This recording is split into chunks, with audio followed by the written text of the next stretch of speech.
నమస్తే ఫ్రెండ్స్, నేను మీ రామలక్ష్మి. వెల్కమ్ టు రామలక్ష్మి వంటిల్లు. చూస్తుంటేనే నోరూరేలా అప్పటికప్పుడు చేసుకొని తినాలి అనిపించి రుచికరమైన వంటలను చేసి చూపిస్తానండి. ఛానల్ని సబ్స్క్రైబ్ చేసుకుని పక్కనే ఉన్న గంట సింబల్ని టచ్ చేశారంటే నేను రెసిపీ పోస్ట్ చేసిన వెంటనే కూడా మీ ఫోన్కి నోటిఫికేషన్ వస్తుంది. ఓపెన్ చేసి చూసి మీరు కూడా కుక్ చేసి ఫ్యామిలీకి సర్వ్ చేసి వారందరూ అందించే పొగడ్తలకు పొంగిపోతారని ఆశిస్తూ ఈరోజు రెసిపీలోకి వెళ్ళిపోదాం. డిఫరెంట్ ప్రాసెస్తో రవ్వ లడ్డు అనేది చేసి చూపించబోతున్నానండి. ప్రాసెస్ మొత్తం చూడండి. ఇలా ఒక కప్పు నిండా బొంబాయి రవ్వ తీసుకోండి. సూజీ రవ్వ, ఉప్మా రవ్వ అంటాం కదా, ఆ రవ్వని ఒక కప్పు తీసుకోండి. అది మిక్సింగ్ బౌల్లో వేసుకోండి. కొంచెంగా సాల్ట్ వేసుకోండి. పావు టీ స్పూన్ సాల్ట్ వేసుకుని సాల్ట్ అంతా కూడా రవ్వలో కలిసే వరకు అలా కలుపుకోవాలి. ఇప్పుడు మనం కాచి చల్లార్చిన పాలని కొంచెం కొంచెంగా పోసుకుంటూ చపాతీ ముద్దలాగా కలుపుకోవాలండి. ఈ బొంబాయి రవ్వని ఎక్కువగా ఒకేసారి పోయొద్దు. పాలనేవి కొంచెం కొంచెంగా పోసుకుంటూ కలుపుకోండి. ఇలా మొత్తం కూడా పాలను రవ్వ నిండా కలిసే వరకు కూడా కలుపుకుందాం. ఫ్రెండ్స్, పాలనేవి ఎక్కువగా పట్టవండి, కొంచెంగా పోసుకున్నా సరిపోతాయి. ఇలా కొంచెం కొంచెంగా అరచేతిలో పోసుకుంటూ మాత్రమే కలుపుకోండి. ఒకేసారి పోసారంటే పిండి అనేది చాలా జారుగా వచ్చేస్తుంది. మనం ఈ పిండిని చపాతీ ముద్దలాగా చేసుకుని చపాతీలను ఒత్తుకోవాలి. ఇలా నేను చూపించే విధంగా కలుపుకోండి. కొంచెం మెత్తగానే కలుపుకోండి, ఎందుకంటే ఇది నానబెట్టిన తర్వాత కొంచెం సాఫ్ట్గా వచ్చి గట్టిగా అవుతుంది ముద్ద అనేది. చపాతీ ముద్ద అనేది మనం కలుపుకునేటప్పుడు ఇలా మెత్తగా కలుపుకుంటేనే కొంచెం సేపటి తర్వాత ముద్ద అనేది గట్టిపడుతుందండి. అందుకే మనం కొంచెం పలచగానే కలుపుకోవాలి.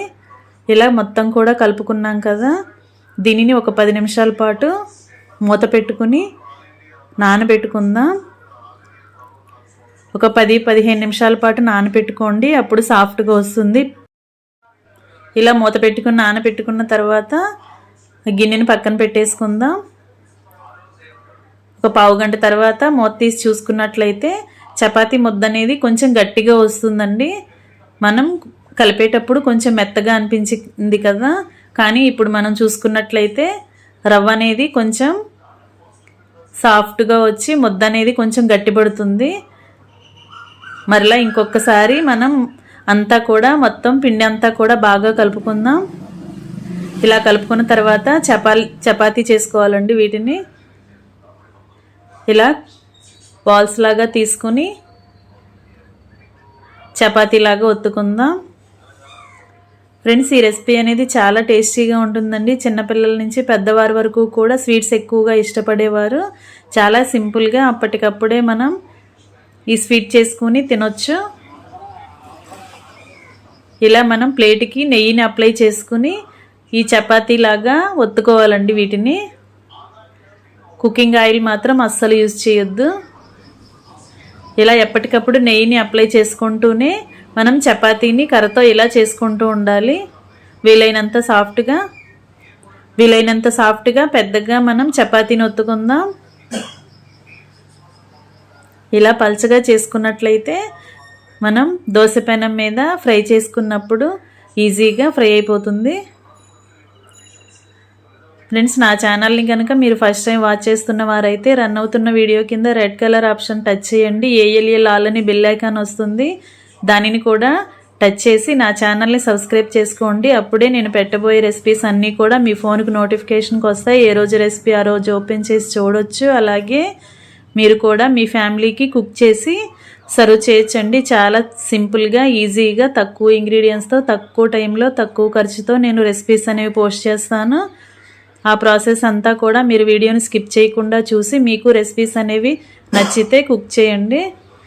ఇలా ఒక చపాతీ చేసుకుని పక్కన పెట్టుకున్నాను కదా, ఇలా 2 చపాతీలు కూడా చేసుకుని పక్కన పెట్టుకుందాం. ఇప్పుడు దోశ పెనం తీసుకుని దానికి కూడా నెయ్యి అప్లై చేసుకుందాం.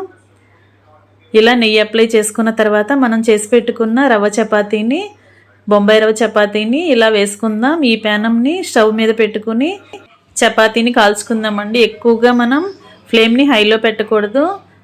ఫ్లేమ్ని సిమ్లో పెట్టుకుని స్లోగా మనం నెయ్యి అప్లై చేసుకుంటూ మనం చపాతీని కాల్చుకోవాలి. రవ్వ చపాతీని ఎక్కువగా మనం ఫ్లేమ్ని పెంచామంటే కలర్ అనేది చేంజ్ అయిపోయి లడ్డు అనేది బ్లాక్గా వచ్చేస్తుందండి. అందుకే మనం సిమ్లో పెట్టుకుని స్లోగా మనం దీనిని కాల్చుకోవాలి. ఎప్పటికప్పుడు నెయ్యి అప్లై చేసుకుంటూ ఇలా రెండు వైపులా కూడా ఈవెన్గా ఫ్రై అయ్యే వరకు మనం చపాతీని రెడీ చేసుకోవాలి. ఫ్రెండ్స్, మనం బొంబాయి రవ్వని డైరెక్ట్గా లడ్డు చేసుకునే కన్నా ఇలా చపాతీలాగా చేసుకుని లడ్డు రెడీ చేసుకుంటే టేస్ట్ అనేది చాలా చాలా బాగుంటుంది. డిఫరెంట్గా అనిపిస్తుందండి. కొత్త టేస్ట్తో రవ్వ లడ్డు అనేది మీ అందరికీ కూడా నచ్చేలా ఉంటుంది. ఈ రెసిపీ మీ అందరూ కూడా ఖచ్చితంగా ట్రై చేసి చూడండి. ఇలా మనం కాల్చుకున్నాం కదా, దీనిని ఒక ప్లేట్లోకి తీసుకుని పెట్టేసుకుందాం. దీనిని పక్కన పెట్టేసుకుందాం. అలాగే రెండో చపాతీని కూడా అలాగే నెయ్యి అప్లై చేసుకోండి. ఆయిల్ మాత్రం అస్సలు యూజ్ చేయొద్దు. నెయ్యితోనే ఈ రెసిపీ అనేది టేస్టీగా ఉంటుంది. లడ్డు అనేది చాలా టేస్టీగా ఉంటుందండి. ఆయిల్ అసలు వేయకూడదు. ఇలా రెండు చపాతీలను కూడా కరెక్ట్గా ఫ్రై చేసుకోవాలి. ఇలా ఫ్రై అయింది కదా, వీటిని చిన్న చిన్న ముక్కలుగా చేసుకుని మిక్సీ జార్లో వేసుకోవాలండి. ఇప్పుడు మనం వీటిని వీలైనంత చిన్న ముక్కలుగా చేసుకోండి. ఒక్కొక్క చపాతీని కూడా అలా ముక్కలుగా నేను చూపిస్తున్న విధంగా చిన్న చిన్న ముక్కలుగా చేసుకుని ఒక ప్లేట్లోకి పెట్టేసుకోవాలి. ఫ్రెండ్స్, నా ఛానల్ని మీరు సబ్స్క్రైబ్ చేసుకున్నప్పుడు మాత్రమే నేను పెట్టబోయే రెసిపీస్ ఎప్పటికప్పుడు మీ ఫోన్కి నోటిఫికేషన్కి వస్తాయండి. ఓపెన్ చేసి చూడటానికి ఈజీ అవుతుంది. అలాగే నేను సింపుల్గా టేస్టీగా తక్కువ ఇంగ్రీడియంట్స్తో తక్కువ ఖర్చుతోనే నేను రెసిపీస్ అనేవి పోస్ట్ చేస్తాను. పిల్లల నుంచి పెద్దవారి వరకు అందరికీ నచ్చేలా ఉంటాయి. తక్కువ ఖర్చుతోనే రెసిపీస్ని మనం కంప్లీట్ చేసుకోవచ్చు. ఆ ప్రాసెస్ అంతా కూడా నేను మీకు చూపిస్తాను. నా ఛానల్ని ఖచ్చితంగా సబ్స్క్రైబ్ చేసుకోండి.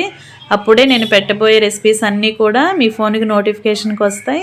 ఇలా రెండు చపాతీలను కూడా చిన్న చిన్న ముక్కలుగా చేసుకున్నాం కదా, ఇలా ఒక 10 నిమిషాలు మూత పెట్టుకుని చల్లారి పెట్టుకుందాం. బాగా చల్లారిన తర్వాత నేను మీకు చూపిస్తున్నాను. ఇలా ఇవన్నీ కూడా ఒక మిక్సీ జార్ తీసుకుని దానిలోకి వేసేసుకుందాం. ఇలా ముక్కలన్నీ కూడా ఇలా వేసుకుందాం.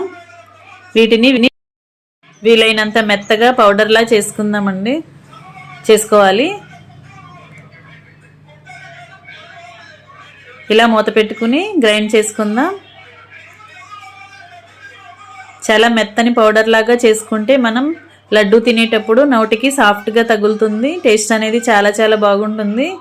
ఇలా మనం నేతిలో చపాతీని ఫ్రై చేసుకుని ఇలా మిక్సీ పట్టుకున్న రవ్వతో మనం రవ్వ లడ్డు చేసుకున్నామంటే చాలా టేస్టీగా ఉంటుందండి. పచ్చివాసన అనేది రాకుండా లడ్డు టేస్ట్ చాలా చాలా బాగుంటుంది. ఎప్పుడు మనం రవ్వ లడ్డూని చేసుకునే స్టైల్ కన్నా ఈ స్టైల్ ఒకసారి ట్రై చేసి చూడండి. మీ అందరికీ కూడా నచ్చుతుంది. మనం ఏ కప్పుతో అయితే బొంబాయి రవ్వ తీసుకున్నామో అదే కప్పుతో అరకప్పు పంచదార తీసుకోండి, సరిపోతుంది. స్వీట్ ఎక్కువగా ఇష్టపడేవారు ఇంకొంచెం యాడ్ చేసుకోవచ్చు. ఇలా అరకప్పు పంచదార కూడా మిక్సీ జార్లో వేసుకుని 2 యాలకులు కూడా వేసుకోండి. ఇలా ఇలాచీ కూడా వేసుకుని ఈ షుగర్ కూడా మెత్తగా పౌడర్ చేసుకుందాం. ఇలా గ్రైండ్ చేసుకున్న తర్వాత నేను మీకు చూపిస్తున్నాను. ఈ షుగర్ పౌడర్ కూడా మనం రవ్వ పౌడర్లోకి వేసేసుకుందాం మిక్సింగ్ బౌల్లో. ఇవి రెండు కూడా బాగా కలిసే వరకు ఇలా స్పూన్తో కలుపుకోవాలి. ఇలా మొత్తం కూడా ఒకసారి కలుపుకున్నట్టయితే రెండు కూడా ఈవెన్గా కలుస్తాయి. ఇప్పుడు స్టవ్ వెలిగించుకుని కళాయి పెట్టుకుని 1 టేబుల్ స్పూన్ నెయ్యి వేసుకోండి. ఈ నేతిలో డ్రై ఫ్రూట్స్ అన్నీ కూడా ఫ్రై చేసుకోవచ్చండి. జీడిపప్పు, బాదం, పిస్తా అవన్నీ కూడా ఫ్రై చేసుకోండి. అవన్నీ తీసి పక్కన పెట్టుకున్న తర్వాత ఎండు కొబ్బరి తురుము కూడా అలా వేసుకోండి. నేను 2 టేబుల్ స్పూన్లు చూపిస్తున్నాను కదా, కొబ్బరి కొంచెం ఎక్కువగా ఉన్నా కూడా టేస్ట్ అనేది బాగానే ఉంటుందండి. ఎక్కువగా కూడా వేసుకోవచ్చు. అదంతా కూడా నెయ్యిలో ఫ్రై చేసుకుందాం. ఇలా బాగా కొబ్బరి తురుము అంతా కూడా ఫ్రై అయిన తర్వాత మనం మిక్స్ చేసి పెట్టుకున్న రవ్వ పౌడర్, షుగర్ పౌడర్ కూడా అలా కళాయిలో వేసేసుకుని స్టవ్ ఆఫ్ చేసేసుకుందాం. ఇలా మొత్తం కూడా ఎండు కొబ్బరి తురుములో కలిపేసుకుని స్పూన్తో ఇంకొకసారి మొత్తం కలుపుకుందాం. రవ్వ పౌడర్, షుగర్ పౌడర్, అలాగే ఎండు కొబ్బరి, డ్రై ఫ్రూట్స్ కూడా అన్నీ కూడా బాగా కలిసే వరకు ఇలా కొంచెంసేపు కలుపుకున్నట్లయితే మనకి లడ్డు చేసుకోవటానికి రెడీ అయినట్లే. కొంచెం చల్లారిన తర్వాత మనం లడ్డు ప్రిపేర్ చేసుకుందాం. ఒక 10 నిమిషాలు మూత పెట్టుకుని పక్కన పెట్టుకుందాం.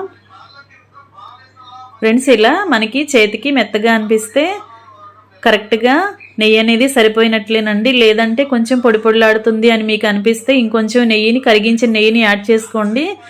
మొత్తంగా నెయ్యితో మనము రెసిపీ వద్దు అనుకుంటే కాచిన పాలను తీసుకోండి. గోరువెచ్చగా ఉంటే సరిపోతుందండి. మరీ ఎక్కువగా వేడివేడి పాలు కాకుండా, అలాగే చల్లారిన పాలు కూడా కాకుండా కొంచెం గోరువెచ్చగా ఉన్న పాలను 2-3 టేబుల్ స్పూన్లు వేసామంటే రవ్వ అనేది కొంచెం సాఫ్ట్గా వచ్చి లడ్డూ చేసుకోవడానికి ఈజీ అవుతుంది. లేదంటే కరిగించిన నెయ్యితో కూడా మనం ఈ లడ్డు అనేది ప్రిపేర్ చేసుకోవచ్చు. ఇలా మనకి కావాల్సిన సైజులో లడ్డూలను చేసుకొని ప్లేట్లో పెట్టుకోవటమేనండి. ఎంతో టేస్టీగా ఉండే రవ్వ లడ్డు రెడీ అయిపోయింది. మీ అందరికీ కూడా ఈ రెసిపీ నచ్చిందని అనుకుంటున్నాను. నచ్చితే వీడియోకి లైక్ చేయండి. అలాగే వీడియోని మీ ఫ్రెండ్స్కి, ఫ్యామిలీ మెంబర్స్కి కూడా షేర్ చేయండి. అలాగే ఫస్ట్ టైం వాచ్ చేస్తున్నవారు నా ఛానల్ని సబ్స్క్రైబ్ చేసుకోవటం మాత్రం మర్చిపోకండి.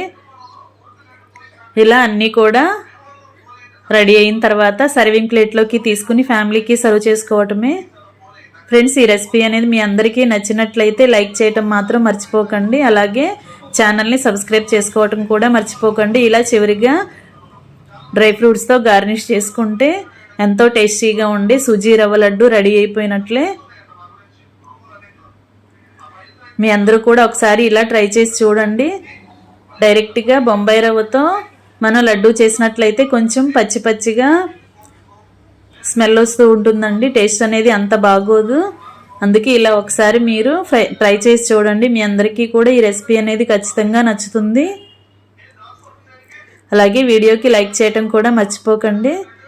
నేను పెట్టబోయే రెసిపీస్ అన్నీ కూడా మీ ఫోన్కి నోటిఫికేషన్ రావాలంటే మీరు నా ఛానల్ని సబ్స్క్రైబ్ చేసుకోవటం మాత్రం మర్చిపోకండి.